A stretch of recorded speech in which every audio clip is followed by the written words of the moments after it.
Goa Chief Minister Dr. PRAMOD SAWANT shares a great news for all of us. CM Dr. PRAMOD SAWANT on 3rd January took to social media and shared about the approval of COVID-19 vaccine in India. Here's what Goa CM Dr. PRAMOD SAWANT said. A great news for all of us as Drugs Controller General of India has approved COVID-19 vaccines, Covishield by Serum Institute and Covaxin by Bharat Biotech. Many congratulations and thanks to the team of scientists for this historic development. Two vaccines for coronavirus Oxford Institute Covishield, which is being developed by the Pune-based Serum Institute, and Bharat Biotech's Covaxin received emergency approval from country's drug regulator today.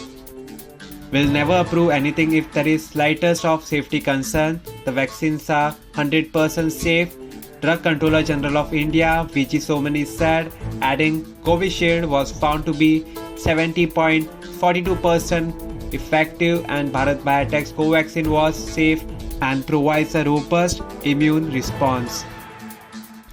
Hailing the scientific community and the frontline corona warriors, Prime Minister Narendra Modi tweeted, "It will make every Indian proud that the two vaccines that have been given emergency use approval are made in India."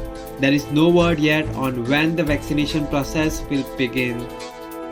Subscribe to Goa First News and Entertainment channel and click on the bell icon and never miss any update.